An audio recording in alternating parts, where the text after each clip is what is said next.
Você consegue achar aí?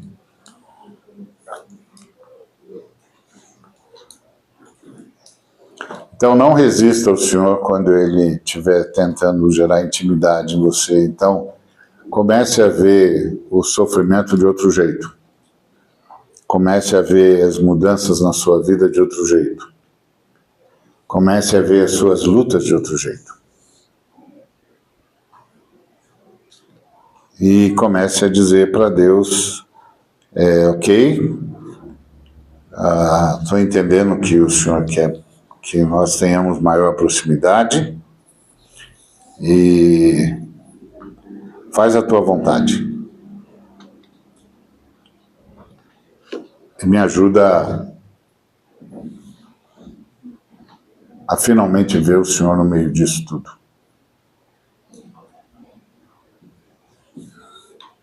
Que no final das contas é o grande objetivo da nossa existência. Que é a angústia de Isaías, não foi? Eu sou um homem de impuros lábios, habito no meio de um povo de lábios impuros, e eu vi o Senhor. Aleluia. Ponto. E agora? Essa é a grande pergunta. Bom, o que nós estamos vendo? A oração da Ana. Cadê a oração da Ana? Está chegando a oração da Ana.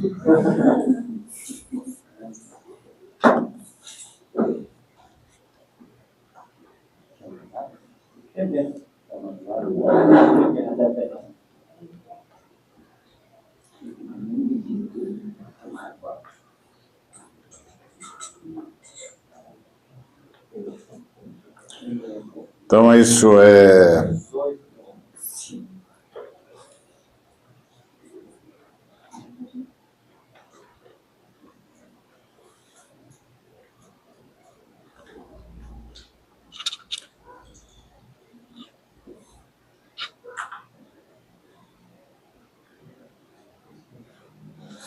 Primeiro Samuel capítulo 1, a partir do verso de número 10.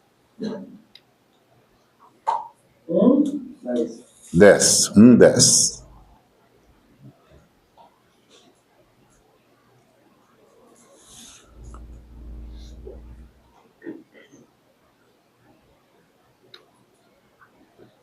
Levantou-se Ana e com amargura de alma orou ao Senhor e chorou abundantemente.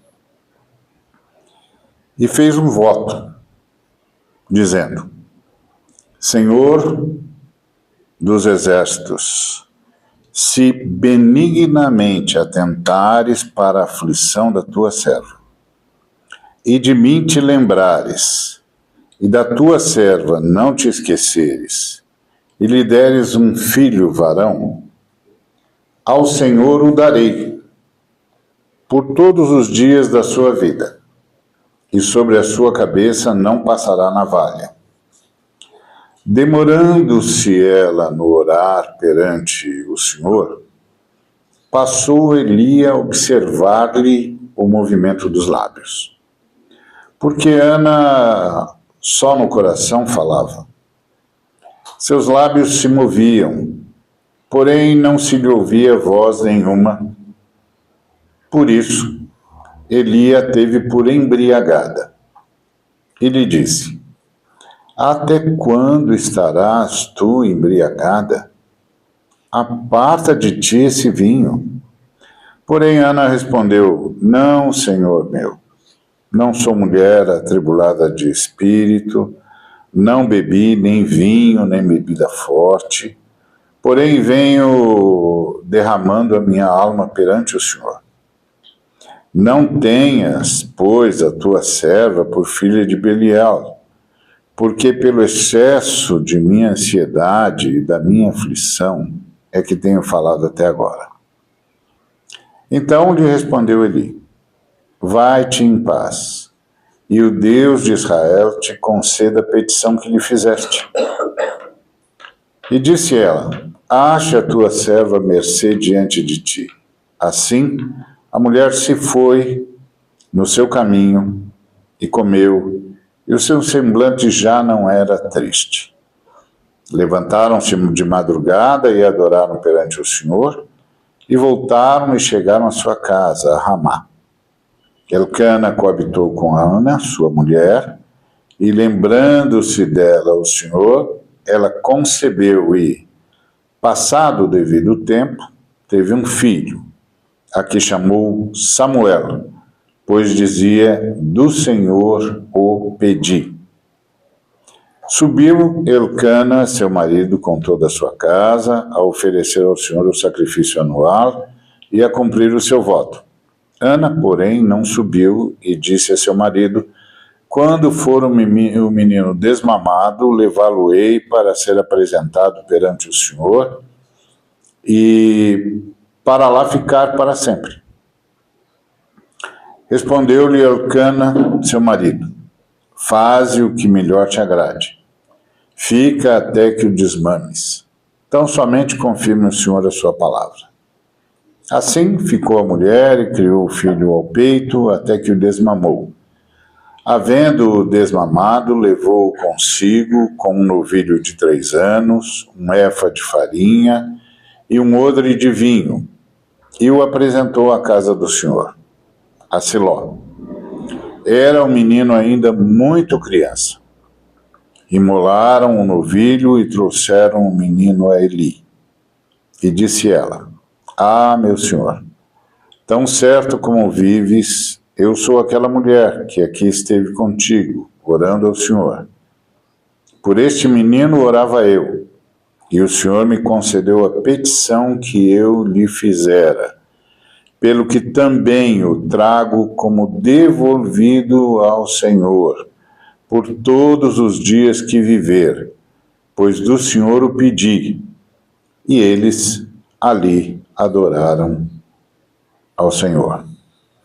Então orou Ana e disse: o meu coração se regozija no Senhor, a minha força está exaltada no Senhor, a minha boca se ri dos meus inimigos, porquanto me alegro na tua salvação. Não há santo como o Senhor, porque não há outro além de ti, e rocha não há nenhuma como nosso Deus. Não multipliqueis palavras de orgulho, nem saiam coisas arrogantes da vossa boca, porque o Senhor é o Deus da sabedoria e pesa todos os feitos na balança. O arco dos fortes é quebrado, porém os débeis cingidos de força. Os que antes eram fartos hoje se alugam por pão, mas os que andavam famintos não sofrem mais fome. Até a estéril tem 7 filhos, e a que tinha muitos filhos perde o vigor. O Senhor é o que tira a vida e a dá, faz descer a sepultura e faz subir. O Senhor empobrece e enriquece, abaixa e também exalta. Levanta o pobre do pó e desde o monturo exalta o necessitado, para o fazer assentar entre os príncipes, para o fazer herdar o trono de glória, porque do Senhor são as colunas da terra, e assentou sobre elas o mundo. Ele guarda os pés dos seus santos, porém os perversos emudecem nas trevas da morte, porque o homem não prevalece pela força. Os que contendem com o Senhor são quebrantados. Dos céus troveja contra eles. O Senhor julga as extremidades da terra. Dá força ao seu rei e exalta o poder do seu ungido. Amém. Amém. Esse é o cântico de Ana. A oração de Ana pedindo por um filho fala do mistério da oração.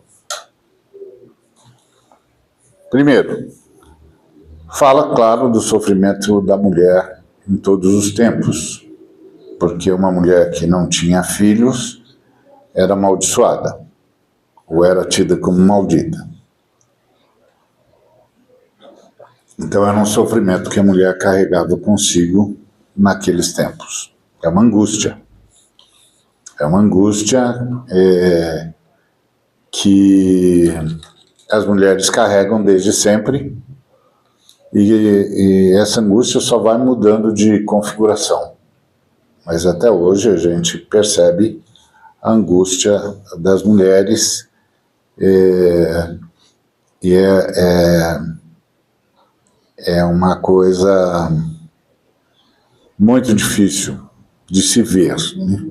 Que eu, apesar de ser pai de 2 mulheres, não tenho como imaginar uma coisa dessa. Só tentei proteger as minhas filhas o máximo que pude, porque se eu não conheço a dor feminina, eu conheço a crueldade masculina.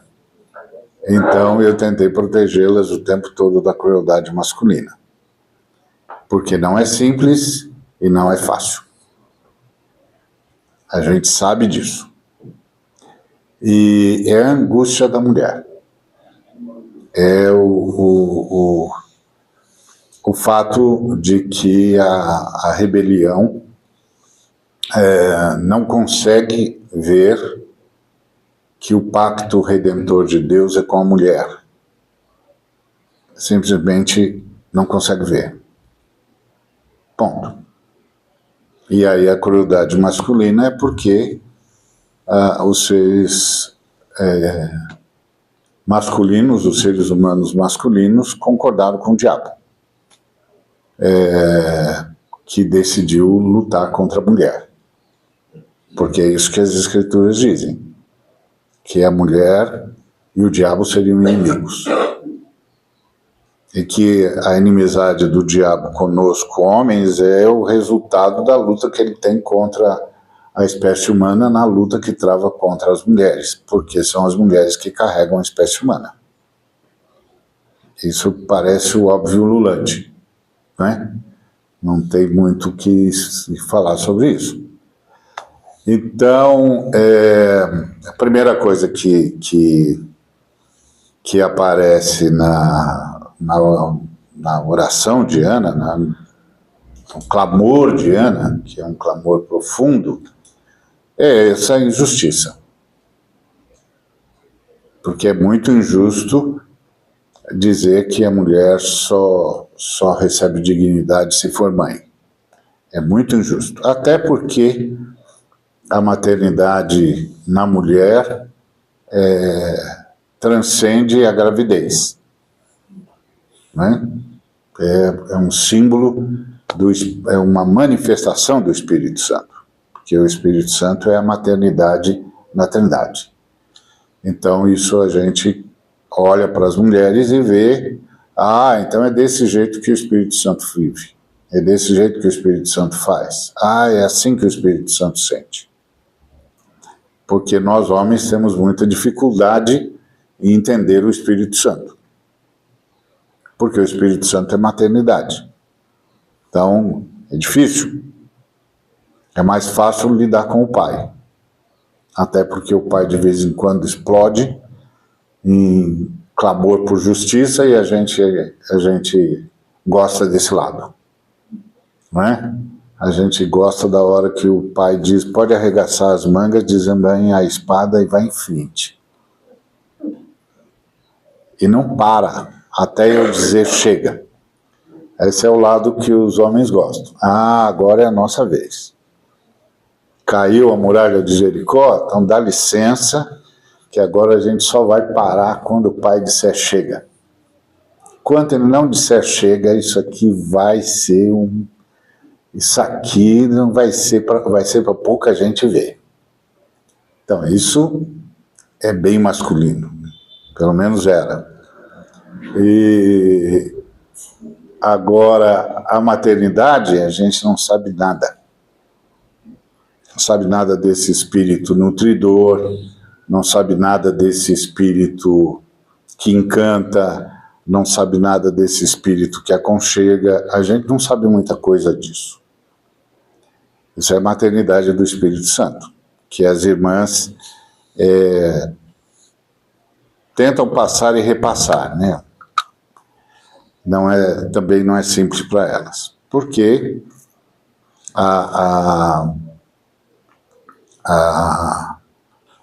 o mundo masculino não sabe lidar com o mundo feminino, com a maternidade do Espírito Santo, e consegue transformar isso num tormento tão grande que chega a causar nas mulheres o arrependimento por terem nascido mulher. E isso é uma angústia. Quando um ser humano se arrepende de ter nascido, e de ter nascido desse jeito.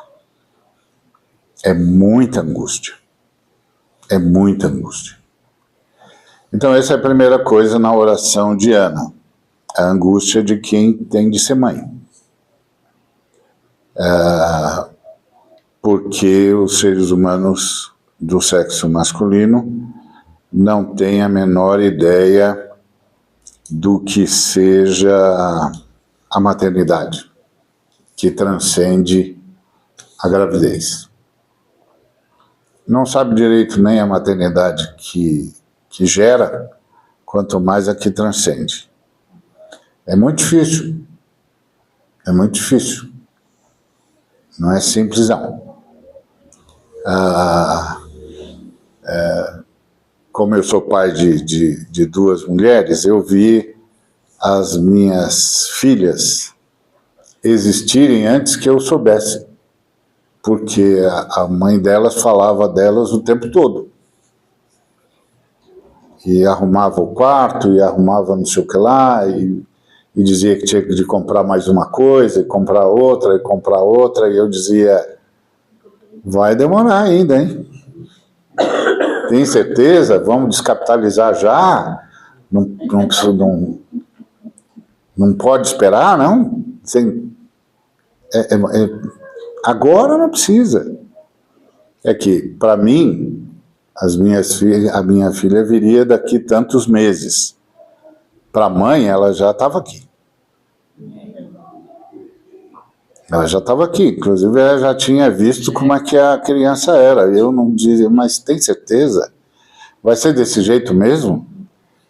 Então, só quando eu as peguei na mão, lá dentro da sala de parto, que eu disse para o médico, olha, vai nascer, a hora que nascer, o senhor cortou o cordão umbilical, o senhor põe na minha mão, porque eu vou entregar para Deus. Eu vou entregar para Jesus Cristo, quando eu tiver terminado de fazer isso, eu devolvo para o senhor. E o senhor termina de fazer o que tem de fazer. Ali, naquele momento, eu disse, uau! É o privilégio de imitar Deus. Então, isso para nós é meio tardio. Para as mulheres começa no momento que elas fazem o teste. Pronto, já está aqui, o nome vai ser não sei o que. Calma, não sabe nada. Não, elas já sabem. Por que elas sabem, só Deus explica. E eu nem peço para Deus me explicar, porque eu não daria conta mesmo. Então, tá bom assim. Então, essa é a primeira angústia da oração de Ana. Mas, claro, ela é uma mulher que quer ser mãe, não é só uma mulher que quer se livrar da maldição. Ela realmente quer ser mãe. E ela faz uma promessa ao Senhor, e faz uma oração angustiante ao Senhor. O Eli vê a angústia dela e a confunde como uma pessoa embriagada. Na verdade, quem estava meio alto era o Eli, porque eles tinham voltado de ter bebido, todo mundo bebeu, ele é que estava meio trôpego. Mas é sempre assim. É muito mais fácil atacar o próximo do que dizer não estou em plenas condições de avaliar o que está acontecendo porque eu bebi mais do que precisava. É difícil, não é? É o jeito humano. Paciência. E é paciência não porque isso está certo, mas é porque vai ser assim. Vai ser assim, sempre. É um vício humano que acomete todos os seres humanos, que é muito mais fácil atacar do que assumir a culpa. Então, o culpado está sempre do lado de fora. Exatamente. Depois a rebelião é isso aí. Bom, aí a Ana está orando desesperadamente, com amargura de alma. E essa fala é muito forte. Uma pessoa que vai orar com amargura de alma. Sempre se pressupõe que uma pessoa vai orar com esperança. Mas eis aqui uma pessoa orando com amargura de alma. O que significa que está orando a partir do sofrimento. Está orando a partir da injustiça, está orando a partir da angústia, está orando a partir da dor, está orando como um ato de desespero. Se o Senhor não for comigo, não tem saída. É simples assim. Se o Senhor não for comigo, não tem saída. E isso é uma angústia. Ontem a gente foi debater o filme da Petra Costa, Apocalipse nos Trópicos. Não foi exatamente um debate, porque o pessoal que estava ciceroneando decidiu fazer de outro jeito. Mas no filme tem uma cena que acontece no Amazonas, em Manaus, quando acabou o oxigênio. Vocês se lembram, né? Plena Covid, gente morrendo aos borbotões no Brasil, morreram cerca de 700 mil pessoas, e a gente sabe que é muito mais, que aquilo lá foi subestimado, que houve falsificação de atestados de óbitos, que nunca morreu tanta gente por insuficiência respiratória do que naquela época. E a gente sabia quando via o atestado de óbito por insuficiência respiratória. Foi Covid. Mas os caras não querem engrossar a estatística. Muita gente morreu de parada cardíaca, né, pastor? Muita gente. Não dá para ficar vivo com o coração parado. Exatamente. Exatamente. Que é uma coisa interessantíssima. Então, que no final das contas causa mortes de todo mundo, né? O coração para. Mas por causa dessa angústia que foi aqueles anos de chumbo aqui no Brasil, e o que a ditadura que a extrema-direita fez com o país. E a gente teve um genocídio. Eu me lembro de um camarada que fabricava aqueles sacos, porque depois não tinha mais caixão suficiente, então as pessoas punham os corpos nos sacos e jogavam na vala comum, porque era demais, não tinha cemitério para tudo isso. E aí ele disse para um amigo comum, é muito mais do que o número que eles estão falando. E o amigo disse, por quê? Porque eu produzo esses sacos. Eu já vendi 600 mil. E todo mundo, todos os hospitais estão me pedindo mais. E eu não tenho mais. Nem eu tenho mais, nem os meus concorrentes têm mais. Então, só eu vendi 600 mil. E os meus concorrentes também esgotaram a produção. Nós não temos mais. Oi. Foi o único momento na história do Brasil em que mais morreu gente do que nasceu. Exatamente. O Brasil mais morreu gente do que nasceu. Foi um fenômeno único na nossa história. Então, ali tem uma cena em que acabou o oxigênio, não tem mais oxigênio, e aí tem a fala de uma senhora dizendo o estado desapareceu. Não tem mais condições. Só se Deus não socorrer agora. Então é muito difícil você viver numa situação em que só restou o desespero. Ainda bem que a oração vem em socorro do desesperado. O desesperado pode orar. Ainda bem. É esse o quadro da amargura de alma. Aquela senhora falou com amargura de alma. O Estado capotou, o Estado não tem mais condições, o Estado não responde mais ao nosso clamor, não tem mais oxigênio. E as pessoas estão morrendo.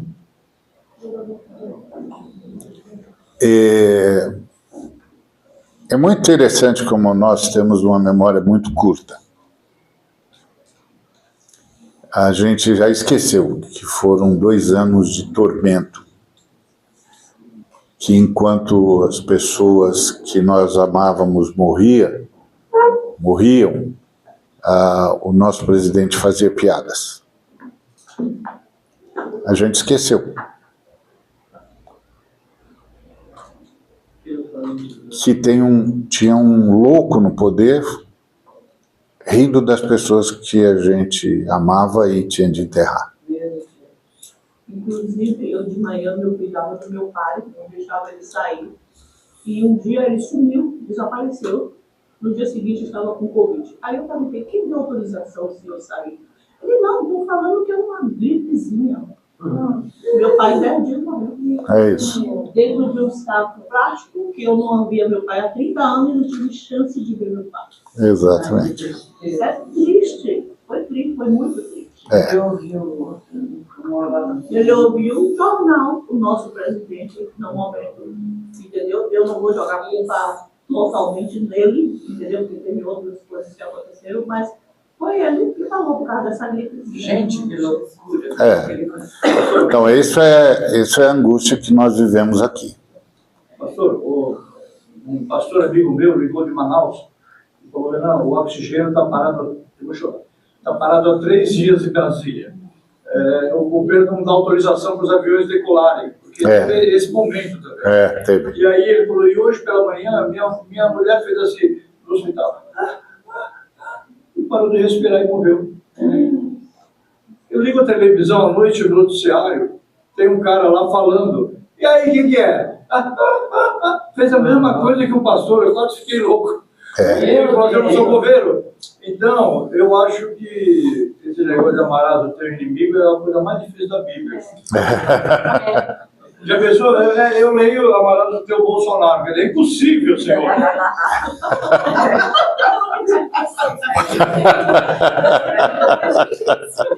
É verdade. Se converter todos. É verdade. Ainda bem que é só você, ainda bem. O meu cunhado não achava que era uma gripezinha, que nem seu pai, e morreu.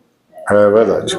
Porque ele não tomou vacina. É isso mesmo. Vacina ia controlar, imagina, os micros, não sei o quê, controlar com televisõezinha dentro. Quem você é? Quer dizer, você é o cara mais importante do planeta, no meio de 8 bilhões. Os americanos a sua boca.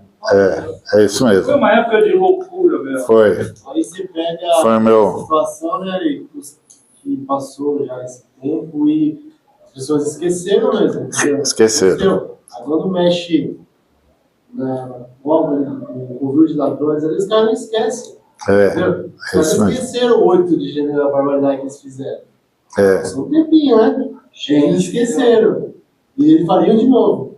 Faria. Mas um monte de gente morrendo por patrocínio, eles esquecem rapidinho. Né? Por quê? Não se importa. Mas ele baixou o imposto do jet ski, né, pastor? Tem isso também. Eu comprei uma dúzia, inclusive. Eu tenho esses momentos 24 horas por dia. Eu inclusive comprei uma dúzia. Tô alugando. Tá dando uma grana preta. Eu que comprei.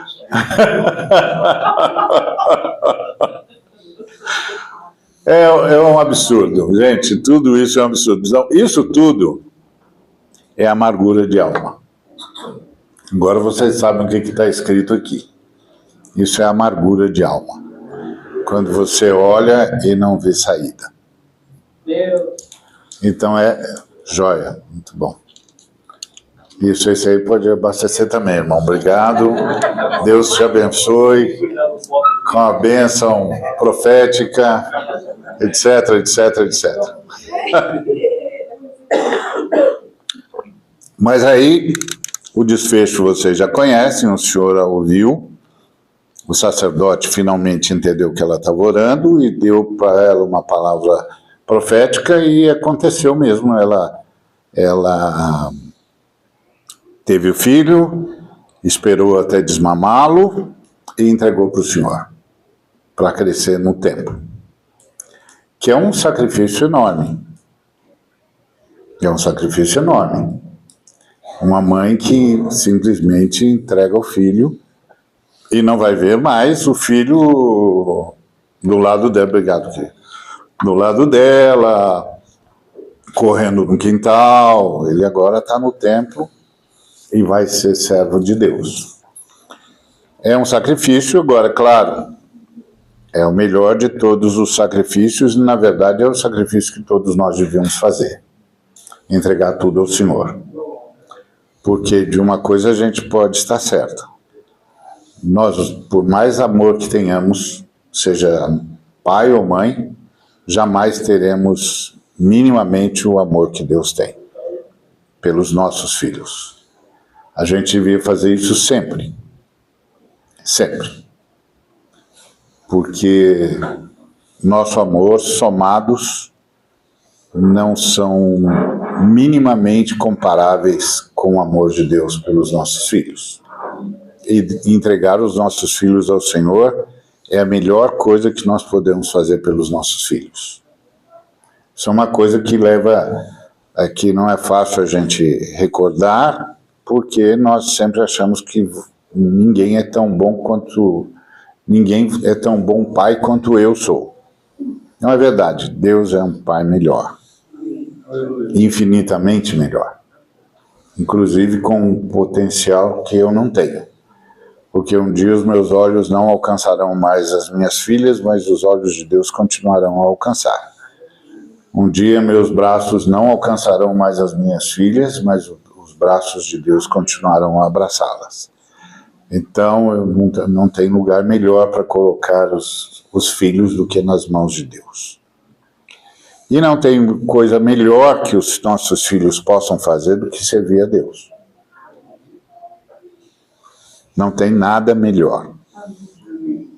Porque é a nossa luta contra a rebelião. Nós não criamos filhos para servirem ao diabo. Simples assim. Nós não criamos filhos para que eles sejam consumidos pela rebelião. Então não tem lugar melhor para eles estarem do que com Deus. Mesmo assim é um sacrifício, porque há um sem número de relações que a gente acha que só pode acontecer com a presença da gente. E que os nossos filhos vão sofrer, mas não é verdade. Não é verdade. Se a gente os colocar nas mãos de Deus, eles farão a única coisa que um ser humano deve fazer. E a única coisa que um ser humano deve fazer é servir a Deus. Porque não tem mais nada para fazer no universo. E isso é um fato. Até que venha o grande dia e haja um novo universo onde habita a justiça. Não tem nada mais para fazer senão servir a Deus. Porque é isso ou a rebelião. E a rebelião é um inferno. É simples assim. A rebelião é um inferno. Às vezes você cruza com um montão de pessoas, elas estão em estado de rebelião, e você olha para elas e diz, meu Deus, como ela consegue viver nesse inferno? Como consegue? Porque é um inferno isso aí. Então, essa é a grande lição de Ana, e por isso que o cântico dela é tão extraordinário. Tão extraordinário. É um dos salmos mais profundos das Escrituras Sagradas. Quem sabe um dia a gente pare só para analisar esse salmo. Bom, ela entregou o filho, e o filho se tornou Samuel, o grande profeta. Não é? O maior de todos os profetas entre os juízes e o maior de todos os juízes entre os profetas. O grande Samuel que ordenou reis. Porque a Bíblia é um livro dos profetas. Os profetas que fizeram tudo. Os profetas é que libertaram, os profetas é que receberam a lei, os profetas que ordenaram os sacerdotes, os profetas que ordenaram os reis, os profetas que avisaram sobre Jesus Cristo, e Jesus Cristo é o maior de todos os profetas. Além de ser verdadeiramente homem, verdadeiramente Deus, de vir em carne para nos libertar, de ser o Rei dos Reis, o Senhor dos Senhores, ele é o verdadeiro profeta, porque ele é a palavra de Deus, que se fez carne e habitou entre nós. E nós vimos a sua glória, a glória do unigênito de Deus. Então, a Bíblia é o livro dos profetas. E os apóstolos continuam na linha dos profetas, que é a ideia de aqueles que trazem a palavra de Deus. E o galardão na Bíblia é ser comparado aos profetas. Isso é que é galardão. Todo mundo pensa que galardão é uma casa maravilhosa no céu, vou ter uma mansão e tal. Sinto muito. Não adianta que ninguém vai conseguir fazer a brincadeira que a senhora fez quando chegou no céu e o Pedrão deu para ela um casebre. E ela falou, um casebre? Aqui no céu? E o Pedro disse, minha senhora, foi o que deu para fazer com o material que a senhora mandou. Aí ela ficou muito revoltada, porque ela achou que era ótima e tal, mas aí, outro dia ela cruzou com o Pedro, estava rindo de orelha a orelha, e o Pedro disse, ué, a senhora finalmente entendeu? Ela falou, não, eu vi meu pastor numa cabaninha. Então, eu sinto muito, vocês não terão essa alegria, porque não é assim. Sinto muito, não vai ser dessa vez, porque não é desse jeito. Galardão é ser comparado aos profetas. Então, chato, hein? Já estava sonhando e tal. Já estava sonhando com a casa com a mansão, ou o pastor na cabaninha, né? Esquece. E outra coisa, esse negócio de rua de ouro, é porque o ouro não vai valer nada. Então, não adianta ficar achando, eu vou para lá, para ruas de ouro, porque o ouro não vai valer nada, então bota na rua. Aí é para ser pisado mesmo. De uma meninice. Não é? É muita infantilidade, viu? Então, e aí essa angústia dessa mulher, e qual é o grande mistério da oração? Aqui. Oi? Fica esse negócio do profeta. Porque eu estou pensando assim, os profetas eram mortos, eram martirizados. Exato, a irmã pegou o espírito. Ai, irmã, muito bem, a irmã pegou o espírito, é isso mesmo. É a turma da briga com o diabo, é isso mesmo. Não foi isso que Jesus disse? Bem-aventurados sois, quando por minha causa perseguirem vocês. Exultai, porque grande é o vosso galardão no céu, porque assim perseguiram os profetas que foram antes de vós. Então, galardão é ser comparado aos profetas. Ser comparado aos profetas tem esse senãozinho aí que a irmã falou, porque são os profetas, são os caras que chamaram o diabo para briga. Que essa é a grande que são aqueles que dizem, não, você não vai passar. Você não vai passar. Você vai ter de retroagir, você vai ter de voltar, nós vamos avançar, você não vai deter o avanço da gente, você não vai passar. Nós vamos passar, você não. Só que isso não é uma brincadeira de criança, né? Isso não é uma festinha. Isso é uma batalha sem tréguas. Não é simples. Mas tem um galardão dos profetas. Como os profetas vão para a eternidade, a gente vai bem para a eternidade se a gente chegar lá, né? Não na eternidade, mas no galardão dos profetas. Porque na eternidade a gente já chegou. Tá certo? Muito bem. Isso posto, qual é o mistério da oração? Aqui. O mistério da oração aqui é por que tem de ser desse jeito? Por que a oração tem de ser desse jeito? Por que Deus não responde rápido? Por que uma oração tão angustiada e tão angustiante? Por que a gente ora tanto? Esse é o ponto. E esse é o mistério da oração. Esse é o mistério da oração. Todos aqueles que lutam em oração, não tem todo mundo que luta em oração. Todo mundo ora, mas não é todo mundo que luta em oração. Todo mundo ora. Claro, de um jeito ou de outro ora.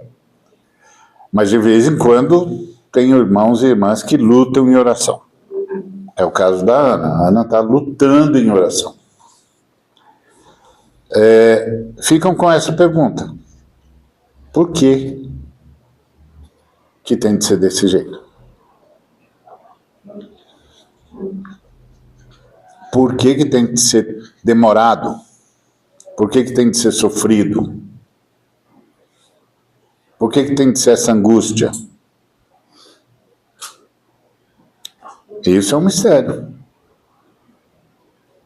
Isso é um mistério. Que é complicado, porque, principalmente nos dias de hoje, o pessoal ensina que Deus está esperando que você tenha fé. Se não tem fé, azar seu. Essa é a mensagem da nova teologia que anda por aí. Você tem que ter fé. Você não teve? Ah, que chato. Eu tive, eu ganhei, você não teve, você perdeu. Pois é, mas agora nós estamos falando de uma mulher de muita fé. Amém. Essa é a Dona Ana. Dona Ana não é brincadeira. E certamente essa não foi a primeira vez que ela orou. Essa foi a vez que o Eli viu ela orando. Então por que tem de ser desse jeito? E isso é o mistério da oração. Até porque dá a impressão de que os que oram mais recebem menos. E os que quase não oram estão cheios de coisa para dar, vender, jogar fora. E eles geralmente consomem o que podem e jogam fora o resto. É verdade. É verdade. Você olha isso e diz, esse camarada tem para dar, vender e jogar fora. Mas a gente já sabe. Dar ele não vai dar mesmo. Ele não vai doar coisa nenhuma. Ele vai consumir tudo que puder e o que ele não puder, ele vai jogar fora.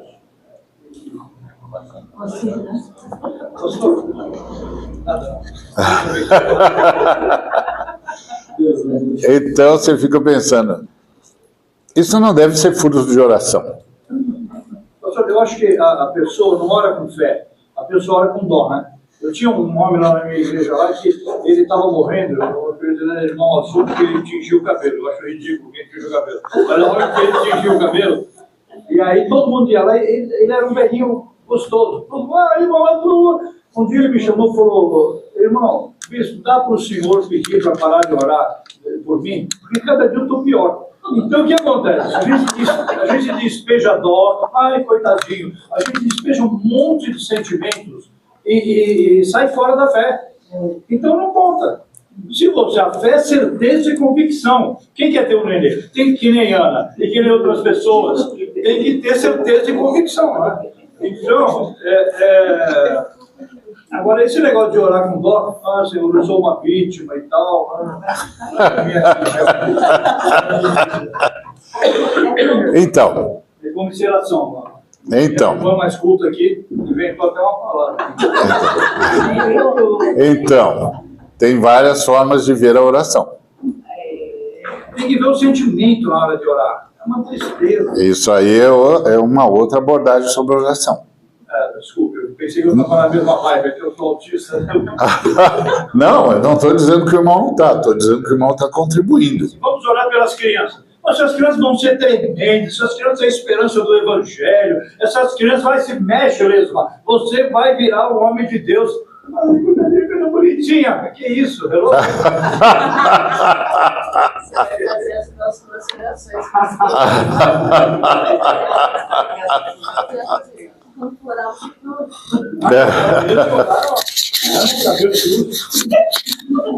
Então, como vocês podem ver, a oração é um mistério. Qual é o único problema da oração? Não, que é Deus quem responde. É um problema. Porque Deus responde como Ele quiser. Amém. Então você pode fazer qualquer oração. Você só tem de lembrar que quem responde é Deus. E que Deus responde como Ele determinar que vai responder. Como disse o Renan, Deus não se deixa levar nem pela nossa euforia, nem pela nossa comiseração. Esse é o mistério da oração. Por que que tem de ser assim? Por que demora tanto tempo? Por que é tão sofrido? E por que a gente sofre tanto enquanto ora e ora por sofrer tanto? Então, esse é o mistério da adoração. E o mistério da oração. E não sei se tem alguém no mundo idôneo para responder essas perguntas. Mas o fato é o caso de Ana. Ela ora com amargura de alma, o que significa que ela vem de um sofrimento atroz. Tem outros que oram baseado nessa convicção que o Renan falou. Porque é a ideia de que fé é convicção, e é mesmo. É claro que alguns poderão dizer, não, mas é convicção sobre a vitória de Jesus. Mas também pode ser uma convicção que o Senhor deu sobre a sua vitória. Mas é uma convicção. O fato é que... Por quê? Por quê demora tanto às vezes? Por que é tão sofrido? Por que é resultado de tanto sofrimento? Por que em meio a tanto sofrimento? E por que a gente sofre tanto enquanto aguarda uma resposta que a gente nem sabe se virar do jeito que a gente sonhou? Então, esse é o mistério da oração. E tem uma agravante. Qual é a agravante? Que Deus é que nos atrai para a oração. Deus é que nos atrai para a oração. Na verdade, a gente só ora porque tem uns negócios que Deus não deixa a gente fazer mesmo. Ou não dá poder para isso, econômico, ou não dá poder físico, não dá poder intelectual, ou não dá poder circunstancial, e a gente está dizendo para Deus, se o Senhor me der apenas tanto, o Senhor pode descansar. O Senhor senta, descansa, porque pode deixar que com esses recursos na mão eu dou um jeito. O senhor, acho que o senhor não entende, mas eu entendo. Eu estou dizendo para o senhor. Eu estou aqui, eu estou vendo as coisas. Não sei se dá para o senhor ver tudo, mas então, eu estou aqui, eu estou vendo. Se o senhor fizer desse jeito, o senhor pode descansar. Que eu dou conta, eu já sei o que fazer. Só estou faltando recurso, o senhor entendeu? Eu só não tenho recurso, porque se o senhor me der o recurso, está tudo resolvido. Faz a sua parte que eu faço a minha. Faz, exatamente. Porque todo mundo inventou o que está escrito na Bíblia, que Deus falou, faz a tua parte que eu te ajudarei. Mas a nossa oração é, faz o senhor a sua parte, que eu ajudarei o senhor na consecução do seu projeto. Essa é a nossa oração. E que só não deu certo ainda, porque Deus não fez a parte dele. Entendeu como é que é? Isso é a angústia humana. Essa é a angústia humana. E esse é o mistério da oração. Dizem que Teresa de Ávila, uma das pessoas de maior vivência com a espiritualidade cristã, disse sobre Deus: não é à toa que o Senhor tenha tantos inimigos. Senhor? Não é à toa que o Senhor tenha tantos inimigos. Basta ver como o Senhor trata os amigos. Então, quando eu vejo como o Senhor trata os amigos, eu não me admiro que o Senhor tenha tantos inimigos. Então, esse é o mistério. A oração antes de ser um clamor humano, é um clamor divino. É Deus que leva a gente para orar.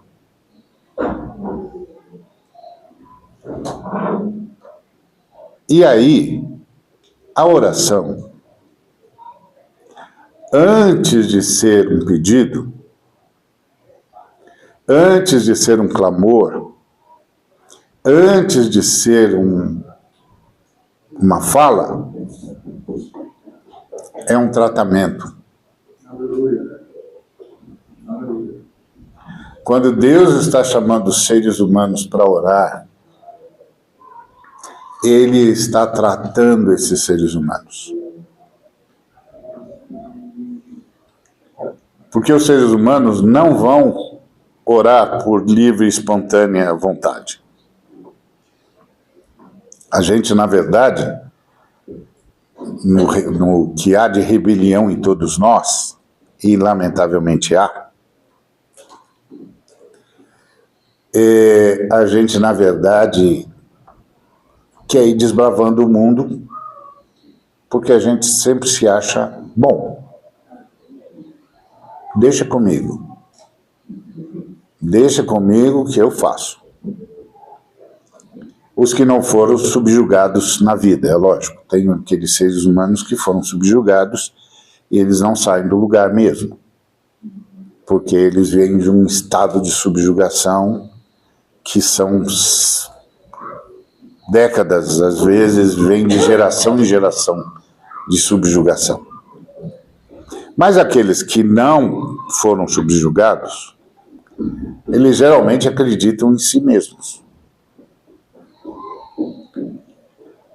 E aí não tem nenhuma razão para ficar pedindo nada para Deus.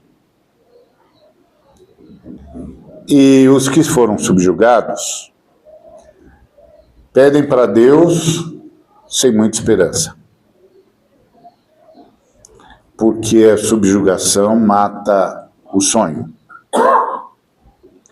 e aí a oração é só para sobreviver.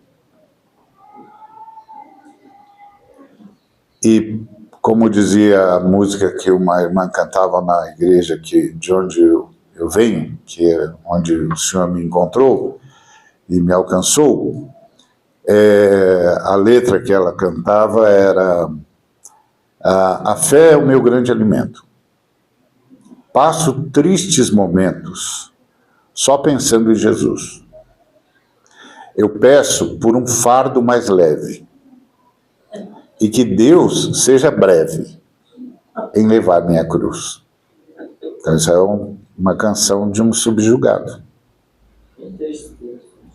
Eu não tenho mais esperança, a vida não vale a pena.